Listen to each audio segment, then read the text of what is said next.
2000 year in review continues with WWF Backlash 2000. Hello, once again, I'm DanaRock08, and this is my review on Backlash. This show is, to say it's great would be an understatement.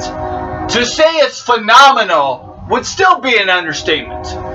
This show is quite possibly, maybe even with the exception of WrestleMania 17, this is the greatest pay-per-view of the Attitude Era. Actually, it's one of the greatest shows, period. This is easily a top 10 greatest pay-per-view of all time in the history of WWE. Backlash 2000 is that damn fucking good. A top 10 rated show. We start off with Edge and Christian defeating the Road Dogg and X-Pac in a very solid match. I'm giving this match a 6.5 out of 10. Very good.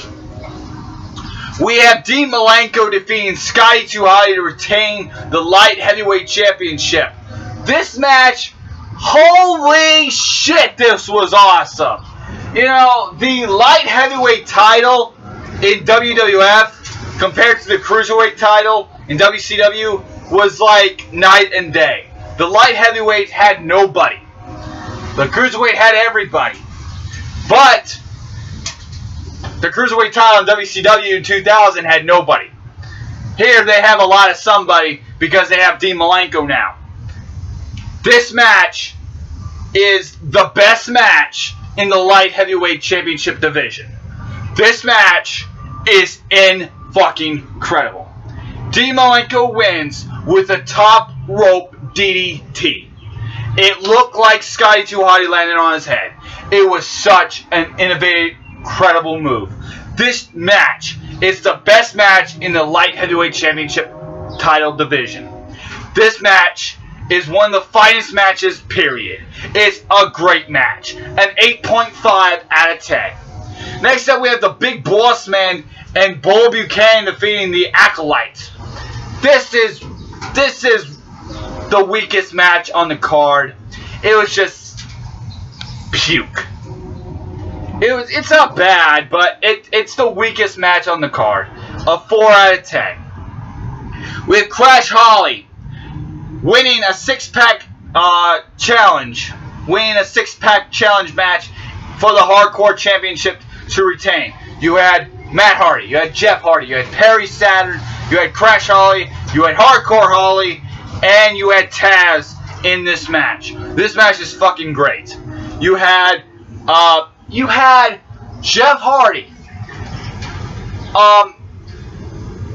fucking doing monkey climbing the scaffold of the Backlash stage. You know how in the old Backlash stage they would have these lashes going back and forth like that? That's what one of the things I loved about Backlash was their stage. They would have this big thing, this big structure, I'll call it a big giant lash, and it will come back and forth and it will rock back and forth, and they had like 6 of these rocking back and forth on their stage, and it was fucking awesome.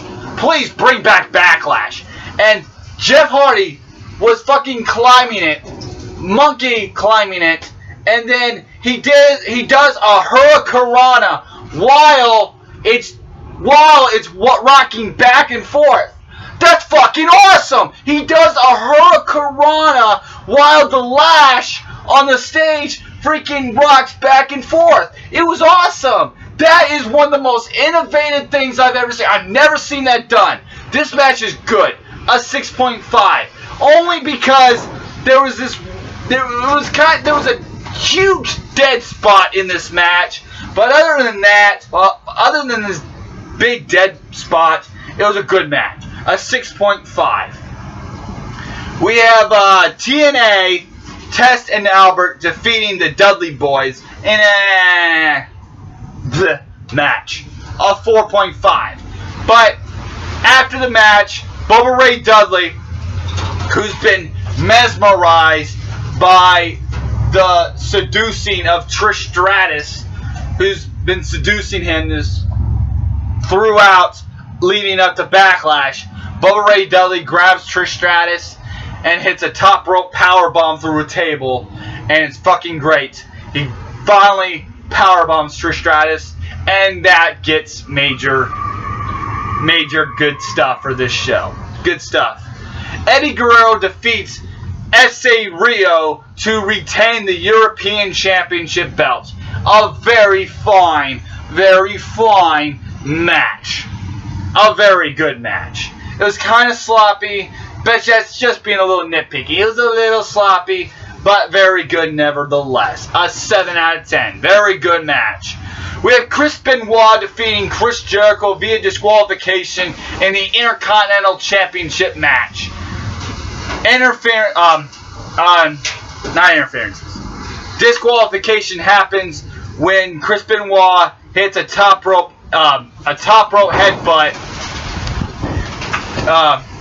Chris Jericho grabs the Intercontinental Championship, puts it in front of him to shield himself from the headbutt, and Benoit headbutts from the top rope on the Intercontinental title. And that throws a disqualification. This gets a 4.5 stars, a 9 out of 10. 9 out of 10. A very good match. A very great match. Then we get to the main event. It's The Rock versus Triple H. This match was awesome. The crowd was awesome. The match was awesome. Steve Austin getting into this match, wheeling chair shots left and right, just off of freaking neck surgery. Shouldn't even be in there. Shouldn't have been standing. Was there. Wind in the chair, left and right, hitting people, hitting whatever the fuck moves. Hitting Shane, hitting Vince, hitting whatever, hitting Triple H. The Rock, people's elbow. 1, 2, 3. It's over. The Rock wins the World Wrestling Federation Heavyweight Championship belt in an absolute incredible match and an incredible moment. One of the greatest championship victories there ever is.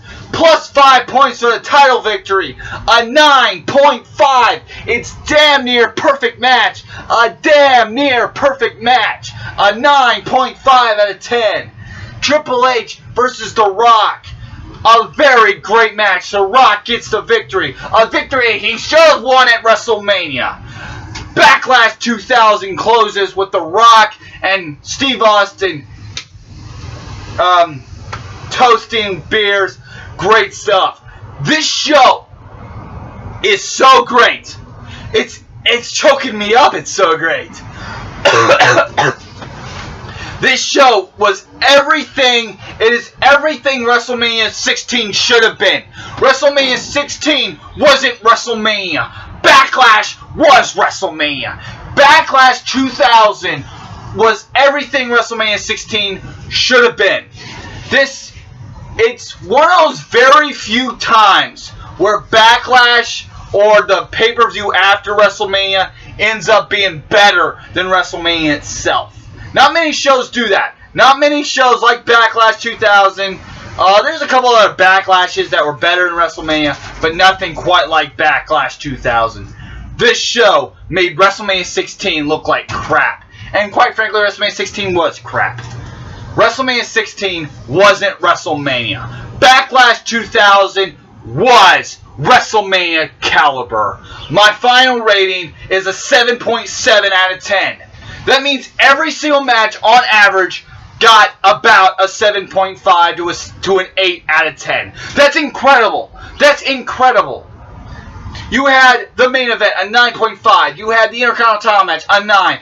The light heavyweight title match, an 8.5. You had great matches all across the board. Yeah, you had APA versus Bossman Buchanan. But still, even with that, this is one of the greatest shows of all time. An easy top 10 pay-per-view. One of the greatest shows there ever is.